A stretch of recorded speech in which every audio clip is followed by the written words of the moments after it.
Lauren Schrero is the co-founder of the Nora Project, a nonprofit created to spark friendships between students and their peers with disabilities. The organization's flagship program is currently in 85 classrooms across 4 states. I am so excited to have you here today, Lauren, and to chat all things Nora Project and empathy. So to start things off, what inspired you to create the Nora Project? Well, I didn't create it, my cousin did, and I'll tell you all about that, but it has certainly become an inspiration for me. So my daughter Nora was born prematurely and had a series of surgeries in her first year of life. And at first they were, GI surgeries and there were complications, but we expected her to, recover and live a fairly normal life. And then when she was 9 months old, there were complications with one of her surgeries that actually caused epilepsy, caused brain damage, which in turn caused seizures. And after that surgery, there was a brain scan, and the doctor sort of drew straws to come in and tell us what the MRI looked like. And when they came in at 9:30 at night, they showed us an image of a brain that was very significantly damaged. And that was when the doctor said, not only do we not know if she's going to live through this, but if she does, we have, no way of prognosticating what her abilities will be, if she'll be able to walk or talk or take care of herself. And, like my knees buckled. I know you've had those moments. And I couldn't imagine, I never really thought we would lose her. I don't know why I never entertained that, but I didn't. But I couldn't imagine her life. I was starting to try to imagine her childhood, and it was like a blur to me. And I think I realized in that moment I had never been friends with a child with disabilities or differences like the ones that my child was going to have. And I wanted her to have a joyful childhood. And in the immediate aftermath of that conversation with the doctor, I excused myself and called my cousin, who was a 5th grade teacher at the time. And she said, what can I do? Can my students do something? Can we raise money? And we fundraised for Cure while we were in the PICU for a couple months. But what I said to her at the time was, I don't know if we're going to be able to find something that's going to change Nora's outcome, but I do want her to have friends. So teach your students to be nice to kids like Nora. That's all I could ever ask for. So my cousin actually went off and developed what has become the Nora Project in that year. And so that was in April. And so she spent the summer working on what the curriculum would be. And then in September, she and a bunch of teachers at her school launched it. And throughout that year, Nora was in and out of the hospital. And so I was hearing from my cousin about how things were going. And it was sort of this bright spot in our lives. We had no control over, how Nora was doing, but we had this sort of mission that she was inspiring that we were hearing about all the time. And so right before her 2nd birthday, my cousin invited us to come see the capstone project, like these documentaries that her students had created. And when we saw it, we kind of looked at each other and thought, maybe this is what it was all for. We saw there was a real opportunity to teach kids about differences, to teach them how to be, compassionately curious about people who are different from them. And that's sort of where this all began. It's been 3 years, and now the project is grown, and we're moving forward with it. I'm so inspired by your story. You went through this incredibly emotional journey. Nora was not supposed to be disabled. That was not what you saw, but you were able to take that experience and turn it into something that benefits all of our children. And I just think it's just so incredibly beautiful. You were a lawyer, and you left that to sort of help organize and run the Nora Project. Why make this change? What is it about this project that, you jump from, being a lawyer to running a nonprofit? I went to law school and I became a lawyer because I wanted to help people. It was always what I wanted to do, and I think I did that. I practiced for 7 years as a litigator and then as a law clerk, and I believe in our justice system and I enjoy being an advocate. But life has taken me sort of down a different path. And when I was deciding whether or not to move away from the law and toward the Nora Project, I had a conversation with the judge that I was working with. And I said, I think instead of, going back after my clerkship into practice, I might leave law and do this. And he said, you might not be the lawyer you thought you were going to be, but you have an amazing kid and she's given you an amazing opportunity. And he was right. I feel like I can do a lot of good. I feel like there's a major shift that needs to happen. And if I can play a small part in that, in the way we talk about disability and treat people with disabilities and include people with disabilities in school and in life, I can't imagine a more fulfilling way to live my life. And so I am very, very excited to wake up every morning and work on this. So explain what it is exactly that the Nora Project does. How does it spark these friendships? How do you teach empathy? One of the really cool things about empathy is that it's not hard to teach, that we're all hardwired to care about each other, but we just need to kind of practice caring, and it's something that isn't frequently done. So the flagship program, the program my cousin created, we've revised and I think improved as we've gone through, but it's essentially 4 phases. In the first phase of the project, kids study the components of empathy. They study what it means to be a good listener, what it means to help problem solve, what it means to connect with someone, to adapt to their needs, to be a good host. We talk a lot about hospitality and what it means to make someone feel comfortable. And so that's the first 9 weeks. There are 4 phases, one for each academic quarter. In the second phase, and that's really just reading books, having discussions, doing journal entries. There's some mindfulness exercises that our students do, but none of it is super complicated. In the second phase of the project, kids actually study disability, which is so important because it's misunderstood and confusing and can be scary if it's not explained, but obviously, as you know, it's not scary. We're all just humans that have different needs. And so in the second phase of the project, students study adaptive equipment. They study the best way to talk about disability and to think about disability. And that is the time when they're actually introduced to a new friend with a disability. And so the kids make introductions first by video, and then the students host their friends in their classroom. They plan an activity and host them. And those activity days continue throughout the year.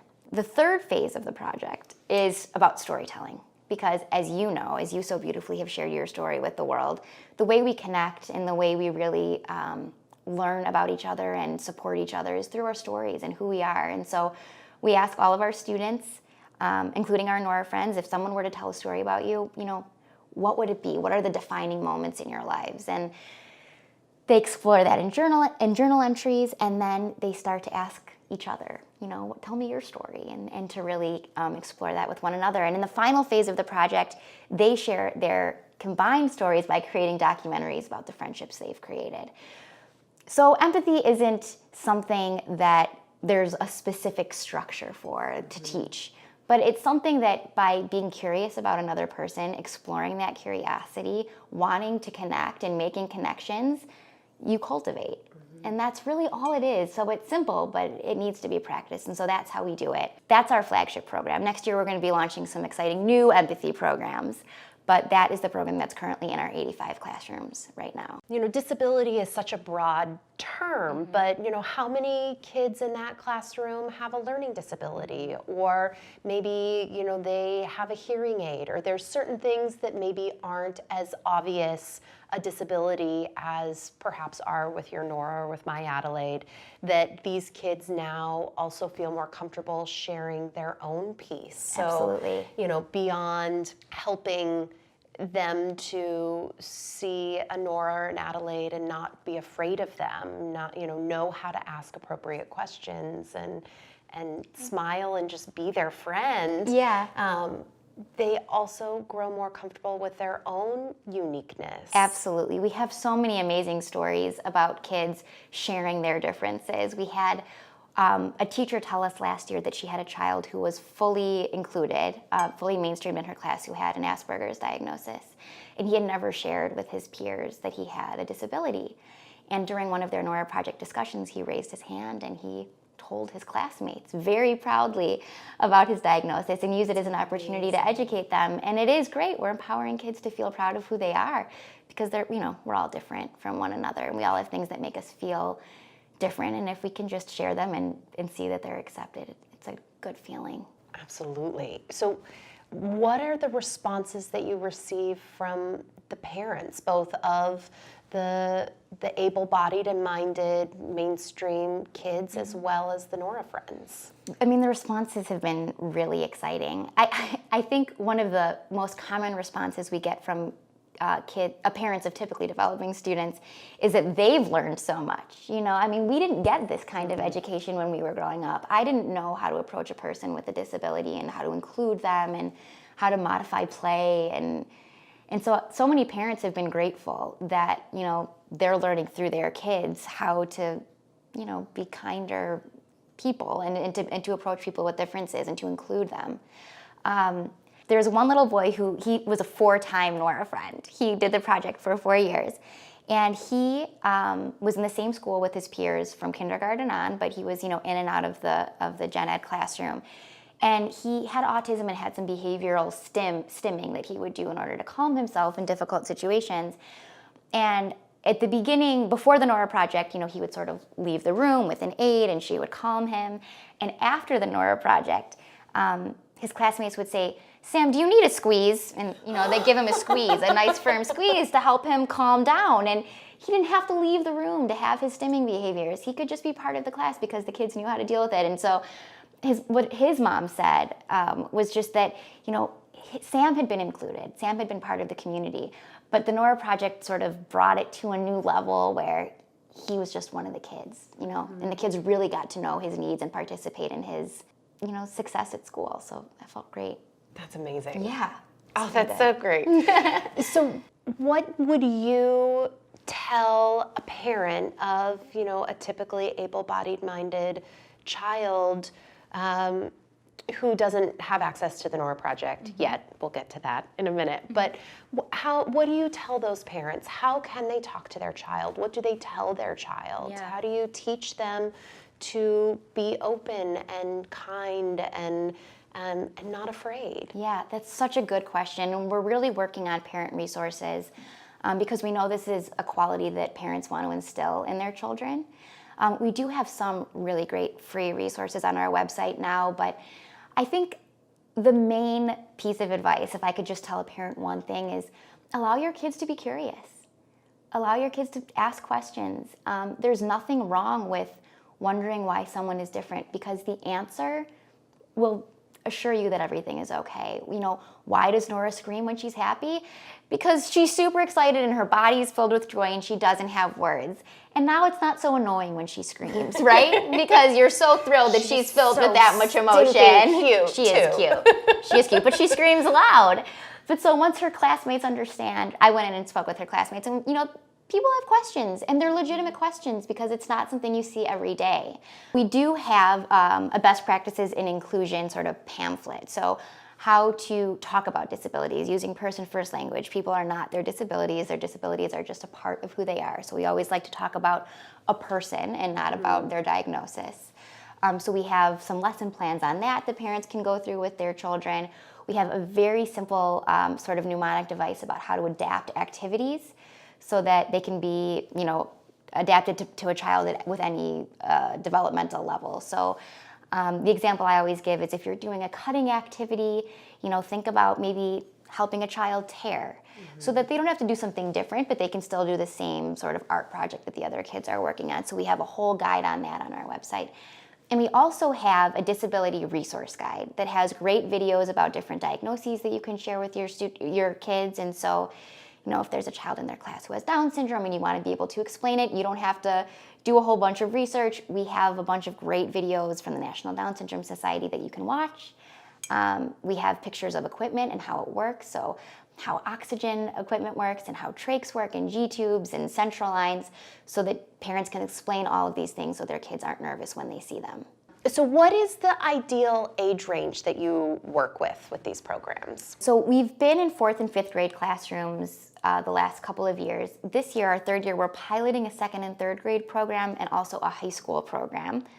Both are going well so far. We're not exactly sure if we'll be offering all 3 versions next year, but I think we will definitely stick with 4th and 5th grade.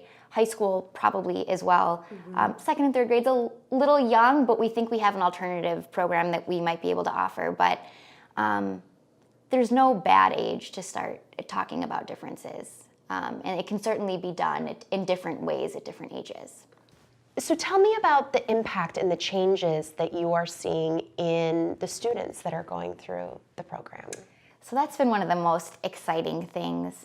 We ask our students a bunch of questions. They get a survey 3 times throughout the year. One of the areas where we saw a lot of growth last year was in how students identified with kids with disabilities.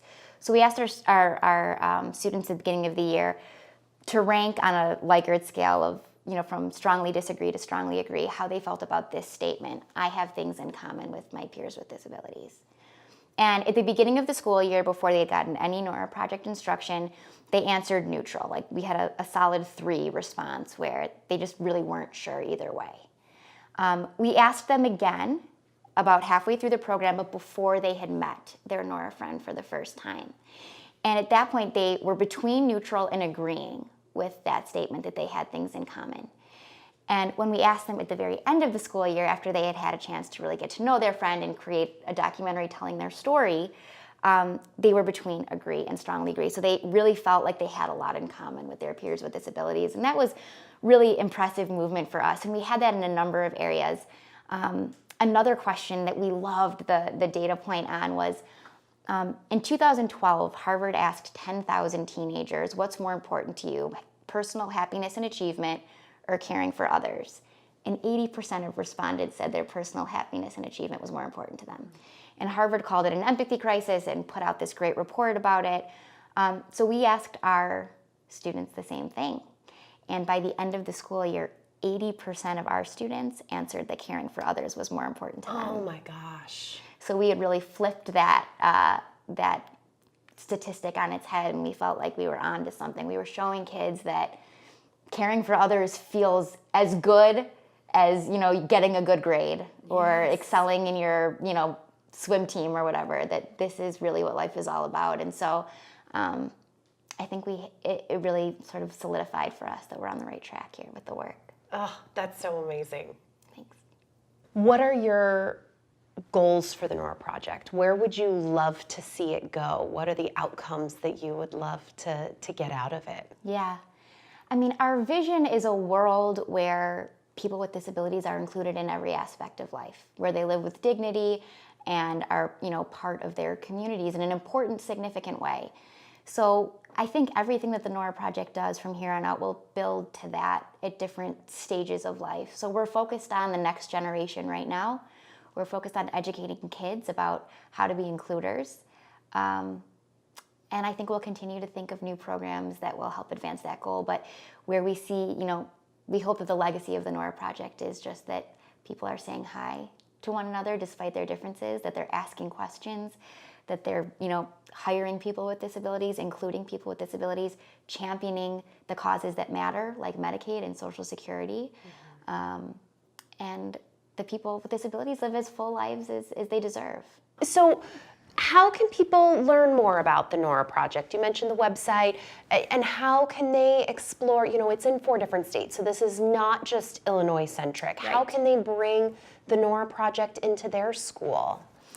So we will be posting our applications for the next school year on our website, and we are looking for schools that have a really comprehensive approach to inclusion, or at least want to, and we're happy to help facilitate that. But there's an application process, and we'll be selecting 40 schools for next year. Even for schools that aren't ready to take the full plunge into the Nora Project, we are, as I said, going to be offering some new programs for next year. Everything is available on our website, but we'll be offering a literacy program that's read-alouds for classrooms featuring characters with disabilities.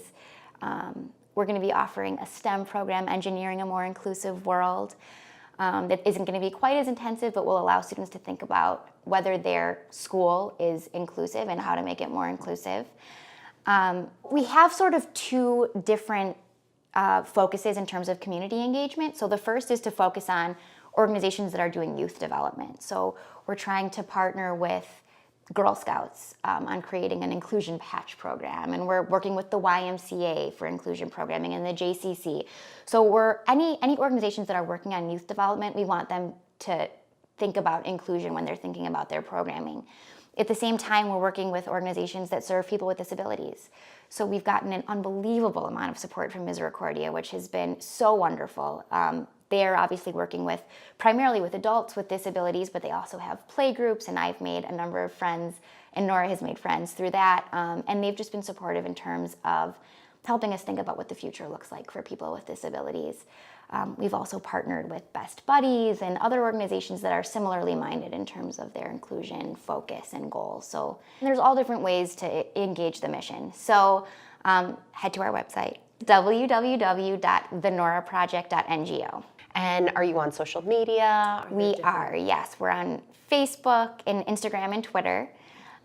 We are constantly posting and reposting great material about including how to talk to your kids, but also the great community events that we're hosting. And we're hosting events here in the Chicago suburbs and in the city, but also in the various states that we're in. I find the articles that you find and all of that just very beneficial on this complicated special needs parenting journey that we're both on. It's nice to have that resource and to have someone who is culminating all of those articles. Yeah, we're trying to put the best stuff out there for you. Search our so our much page if you need appreciated. answers. Absolutely.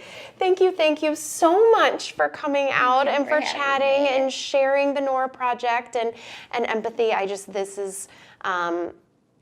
This speaks to my heart and so many others as we just want our babies to be included and to have friends at the very basic of levels. And so thank you for teaching other kids how to be their friends. It's my absolute pleasure. Thanks, Kelly. Empathy happens when you talk, listen, and learn from those around you. It is the foundation of any community. If you want to be part of the Seizing Life community, we ask that you share this episode with your friends and on social media so more children can receive an education on empathy. Thanks so much.